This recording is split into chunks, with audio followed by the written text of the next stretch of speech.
Assalamualaikum warahmatullahi wabarakatuh.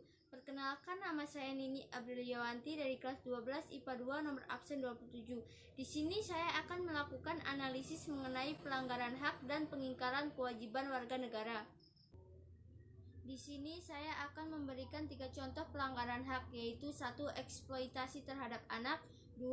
Rusaknya jalanan umum, 3. Penggusuran tanah secara paksa. Dan 3 contoh pengingkaran kewajiban warga negara: 1.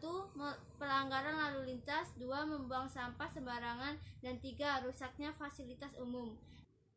Di sini saya akan menjelaskan salah satu contoh pelanggaran hak, yaitu eksploitasi anak. Eksploitasi adalah suatu tindakan yang bertujuan untuk mengambil keuntungan atau memanfaatkan sesuatu secara berlebihan dan sewenang-wenang. Tindakan eksploitasi ini umumnya mengakibatkan kerugian pada pihak lain, baik pada manusia maupun lingkungan. Eksploitasi terhadap anak adalah tindakan memanfaatkan anak secara sewenang-wenang yang dilakukan oleh keluarga atau masyarakat dengan memaksa anak tersebut melakukan sesuatu tanpa memperdulikan pertumbuhan mental dan fisiknya. Eksploitasi anak banyak kita temukan saat ini yang memanfaatkan seorang anak untuk mendapat keuntungan ekonomi. Beberapa contoh eksploitasi anak yang sering terjadi adalah: 1. Memanfaatkan anak menjadi pengemis dan pemulung. 2. Memanfaatkan anak menjadi pengamen. 3. Memanfaatkan anak untuk melakukan hal-hal lain demi popularitas dan keuntungan ekonomi. Faktor-faktor penyebab eksploitasi anak yaitu: 1. Faktor ekonomi.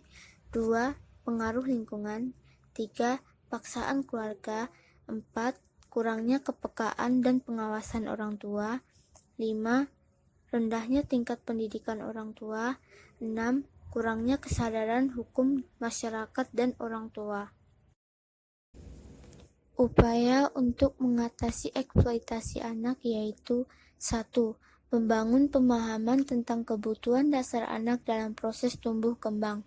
2. Membangun pemahaman tentang keseimbangan antara aspek fisik, mental, sosial dalam tumbuh kembang anak. 3. Mengupayakan anak tetap sekolah setidaknya hingga SMA atau SMK. 4. Mengurangi faktor resiko bagi anak. Jelaskan salah satu contoh pengingkaran kewajiban warga negara, yaitu pelanggaran lalu lintas. Pelanggaran lalu lintas adalah salah satu problema yang terjadi di kota-kota besar di Indonesia. Bentuknya bisa beraneka ragam, mulai dari menerobos lampu merah, tidak membawa surat-surat penting saat berkendara, sampai berkendara di jalur yang tidak semestinya. Pelanggaran lalu lintas menyebabkan berbagai macam dampak negatif. Salah satunya yang paling terjadi adalah kecelakaan lalu lintas. Secara sederhana, pelanggaran lalu lintas bisa didefinisikan sebagai pelanggaran atas aturan yang berlaku di lalu lintas, khususnya jalan raya. Dalam ranah hukum, pelanggaran lalu lintas termasuk bagian hukum pidana yang diatur dalam Undang-Undang Nomor 14 Tahun 1992. Faktor-faktor penyebab pelanggaran lalu lintas sebagai berikut: 1. Kurangnya kesadaran dan perilaku masyarakat. 2. Pengetahuan soal marka, rambu, dan peraturan yang minim. 3. Kebiasaan mencari jalan pintas. 4. Fenomena ikut-ikutan pengendara lain. 5. Kondisi jalan. Berbagai kondisi jalan juga menjadi salah satu penyebab terjadinya pelanggaran, seperti jalan yang rusak, kurangnya marka atau rambu-rambu lalu lintas, alat pengawas atau pengaman jalan, serta fasilitas pendukung lainnya.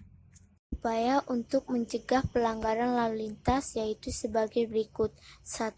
Penetapan hukum yang lebih tegas, bukan permainan salam ditempel di jalan.